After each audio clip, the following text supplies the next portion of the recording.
ನಿನ್ನಂತ ಸ್ವಾರ್ಥಿನೂ ಯಾವತ್ತಾದ್ರೂ ಪ್ರೀತಿಲಿ ಬೀಳ್ಬೋದು ಅನ್ಸುತ್ತಾ? ಇದು ನಮಸ್ಕಾರ. ಬಹು ನಿರೀಕ್ಷಿತ ಟಾಕ್ಸಿಕ್ ಚಿತ್ರದ ತಬಾಯಿ ವಿಡಿಯೋ ಸಾಂಗ್ ಇವತ್ತು ಬಿಡುಗಡೆ ಆಗಿದೆ. ಇಂಟರ್ನೆಟ್ ಅಲ್ಲಿ ಒಂಥರ ಬೆಂಕಿ ಹಚ್ಚಿದೆ ಅಂತಾನೆ ಹೇಳ್ಬೋದು.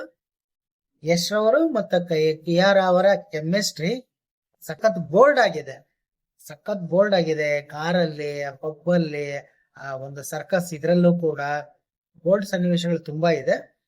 ಆಮೇಲೆ ಆ ಖರ್ಚು, ಆ ದೃಶ್ಯ ವೈಭವನು ಕೂಡ ಸಖತ್ ಆಗಿದೆ ಅಂತಾನೆ ಹೇಳ್ಬೋದು. ಆಮೇಲೆ ನಯನತಾರ ಅವರು ಕೂಡ ಒಂದು ದೃಶ್ಯದಲ್ಲಿ ಒಂದು ಕಾಣಿಸ್ತಾರೆ. ಆ ಸಮುದ್ರ ಕಿನಾರೆ, ಆ ಕಾರು, ರಾಯ ಅಂತೂ ಸಖತ್ ಕಡೆ ರೊಮ್ಯಾಂಟಿಕ್ ಆಗಿ, ಈ ಕಡೆ ಗ್ಲಾಮರಸ್ ಆಗಿ, ಈ ಕಡೆ ಆಕ್ಷನ್ ದೃಶ್ಯಗಳು ಕೂಡ ಕಾಣಿಸ್ಕೊಳ್ತಾರೆ ಅಂತ ಹೇಳ್ಬೋದು. ನನಗೆ ಒಂಥರ ಆಶ್ಚರ್ಯ ಮತ್ತು ವಿಚಿತ್ರ ಮತ್ತು ಸೂಪರ್ ಅಂತ ಅನ್ಸಿದ್ದು ಏನಂತಂದ್ರೆ, ಗೀತು ಮೋಹನ್ ದಾಸ್ ಅವರು ಬಹಳ ನಿರ್ದೇಶಕಿಯಾಗಿದ್ರು ಕೂಡ ಈ ಸಿನಿಮಾವನ್ನ ಈ ರೀತಿ ಚಿತ್ರೀಕರಣ ಮಾಡಿರೋದು ನಿಜಕ್ಕೂ ಒಂದು ಶ್ಲಾಘನೀಯ ಅಂತಾನೆ ಹೇಳ್ಬೋದು. ತುಂಬಾ ನಿರೀಕ್ಷೆ ಮೂಡಿಸಿದೆ ಸಿನಿಮಾದ ಮೇಲೆ. ಆಗಸ್ಟ್ 26ನೇ ತಾರೀಕು ಈ ಸಿನಿಮಾ ರಿಲೀಸ್ ಆಗ್ತಾ ಇದೆ.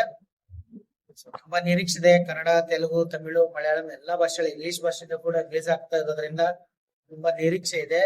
ಈಗ ಬಿಡುಗಡೆ ಆಗಿರೋ ತಬಾಯಿ ಸಾಂಗ್ ಕೂಡ ಒಂದು ಸಖತ್ ಬೋಲ್ಡ್ ಆಗಿ ಕಾಣಿಸ್ಕೊಂಡಿರೋದು. ಸಿಕ್ಸ್ ಪ್ಯಾಕ್ ಎಲ್ಲ ಮಾಡ್ಕೊಂಡಿದ್ದಾರೆ ಯಶ್ ಅವರು. ಆಮೇಲೆ ಅದೊಂದು ಡೈಲಾಗ್ ಕೂಡ ಬರ್ತಾರೆ, ನಿನ್ನಂತ ಸ್ವಾರ್ಥಿನೂ ಯಾವತ್ತಾದ್ರೂ ಪ್ರೀತಿಲಿ ಬೀಳ್ಬೋದು ಅನ್ಸುತ್ತಾ ಅಂತ ಹೇಳಿ ಆ ಡೈಲಾಗ್ ಬರುತ್ತಲ್ಲ. ಅಂದ್ರೆ ಸ್ವಲ್ಪ ಈಗ ಆಲ್ರೆಡಿ ಮೊದಲೇ ಟೀಸರ್, ಎರಡನೇ ಟೀಸರ್ ಎಲ್ಲ ಬಿಟ್ಟಾಗ ಪಕ್ಕ ಇದು ಒಂದು ಯುವಕರನ್ನೇ ಕೇಂದ್ರವಾಗಿ ಇಟ್ಕೊಂಡಂತ ಮಾಡಿದಂತ ಸಿನಿಮಾ ಇದು.